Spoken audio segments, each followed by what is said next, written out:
show, this might be my crowning achievement. This might be the best power rankings that I've ever done. What a tease. Now, I'm all about under-promising and over-delivering, but I feel like we landed the plane with these power rankings. Okay, let's get into so it. as my accountability partner, I'm setting the bar high. Okay. And I expect the scrutiny on this to be on point.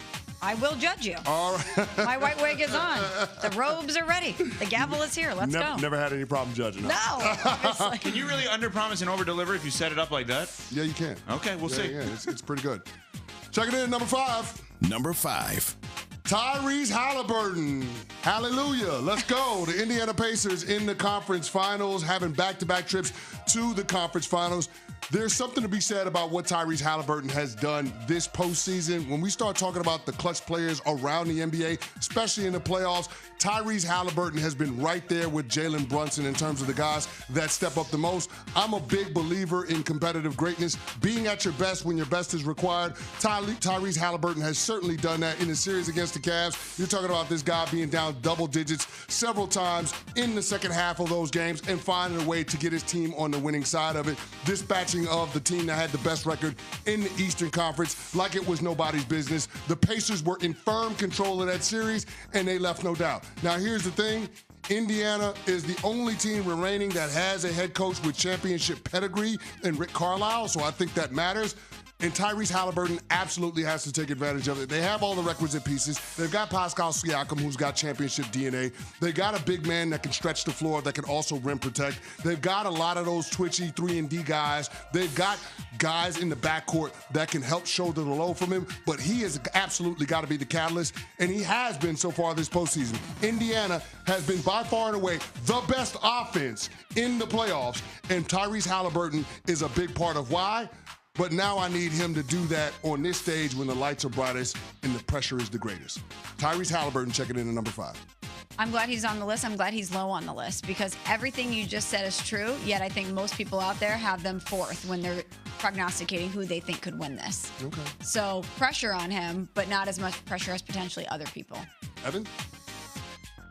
I don't think anyone has any pressure, so let's do this at the end. Okay. What? Next. Yeah. Number 4. Karl Anthony Towns. Ooh. Seems like a tailor-made matchup for him in the conference finals. In 3 regular season games against Indiana, the Knicks went 2-1, and Towns averaged 30.3 points per game, 12 rebounds, 1.7 blocks on 46% shooting from 3 in 36.5 minutes played per game.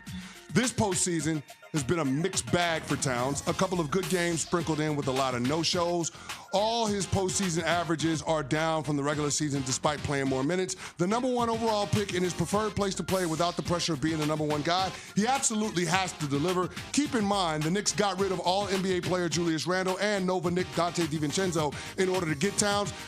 Those players are in the conference finals, too, for the Minnesota Timberwolves. That adds another layer of pressure on Towns' performance from here on. I wonder if you, at any part of your mind, thought about the Giannis stuff. I'm being serious. Stephen A. threw out there yesterday the idea of Giannis in New York because the pressure on Cat, theoretically, would be, is he a one-and-done player in New York if they are going to go after Giannis?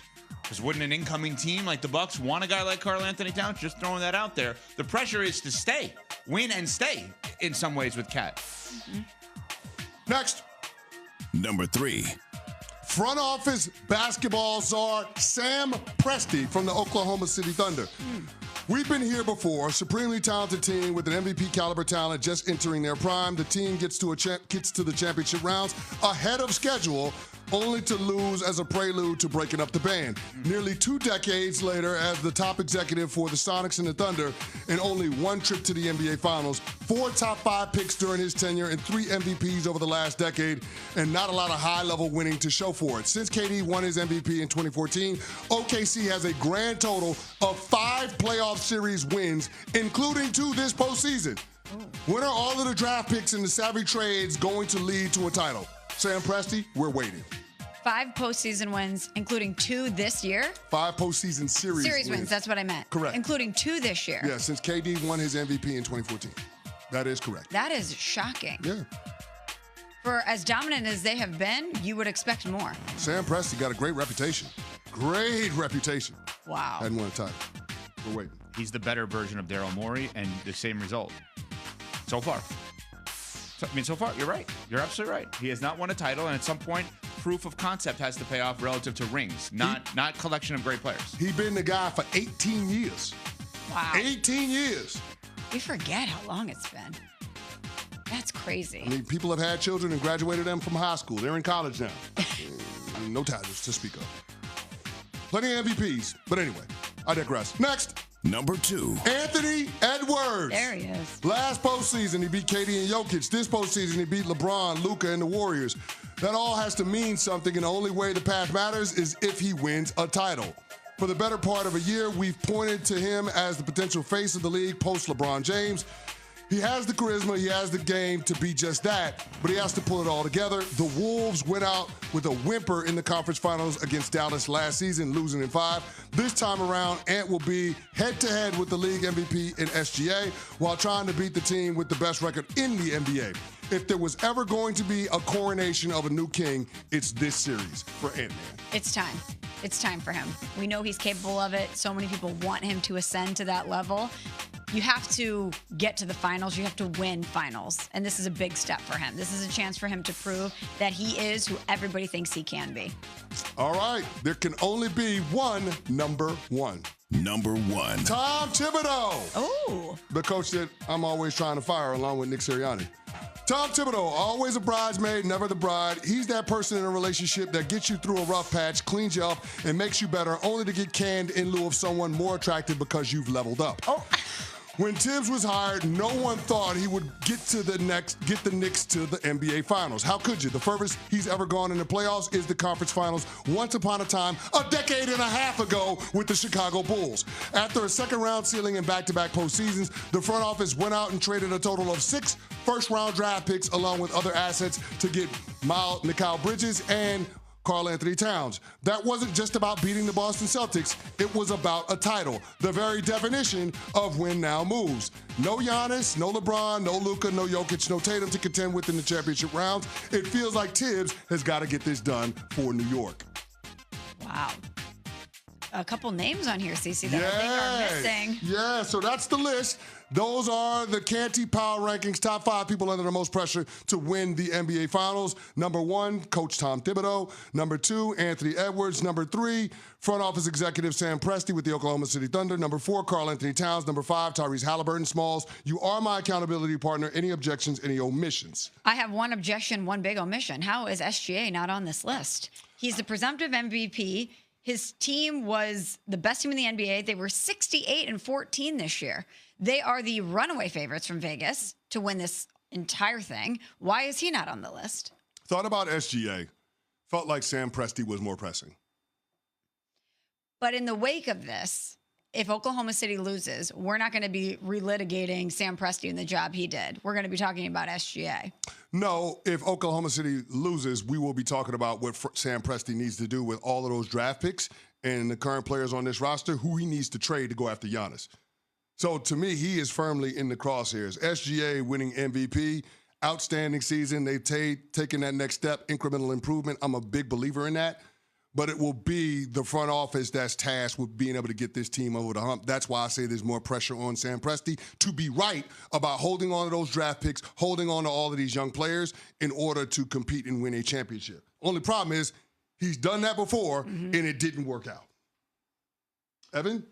I don't think there's pressure on literally one person. I'll explain coming up after CC has this from Granger. That's called a team. Hello xin chào tất cả các bạn nha. Mình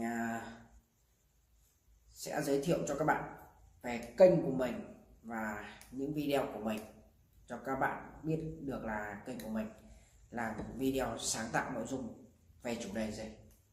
Video của mình sẽ làm xuyên suốt về chủ đề cắt dán này. Mình sẽ cắt dán những sản phẩm như thế này cho các bạn xem.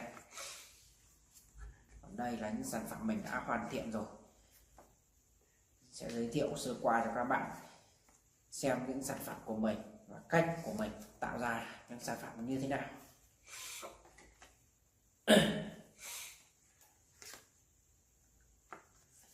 Và để tạo ra được những sản phẩm đa dạng màu sắc như thế này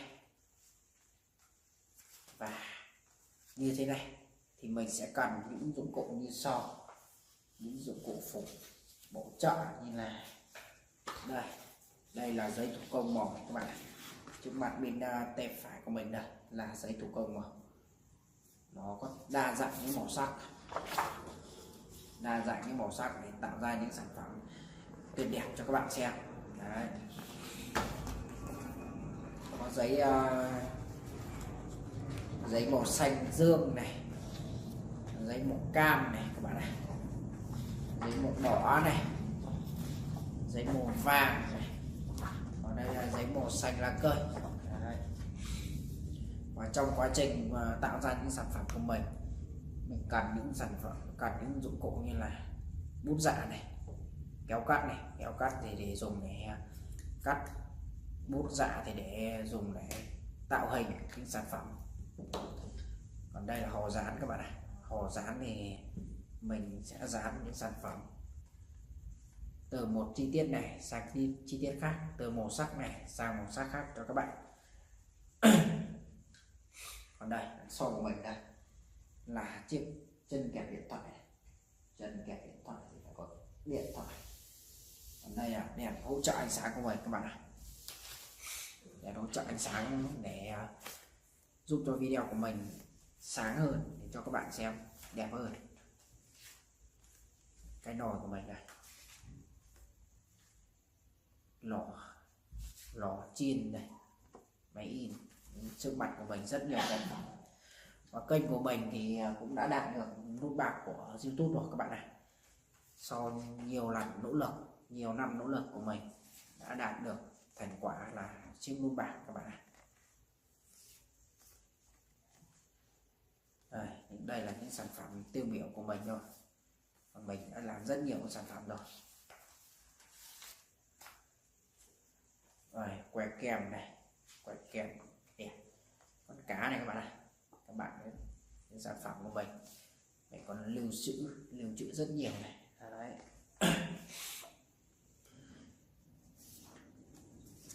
Sau khi mình cắt dán xong sản phẩm này, mình sẽ đưa lên phần mềm Camtasia trên máy tính của mình để edit video nha.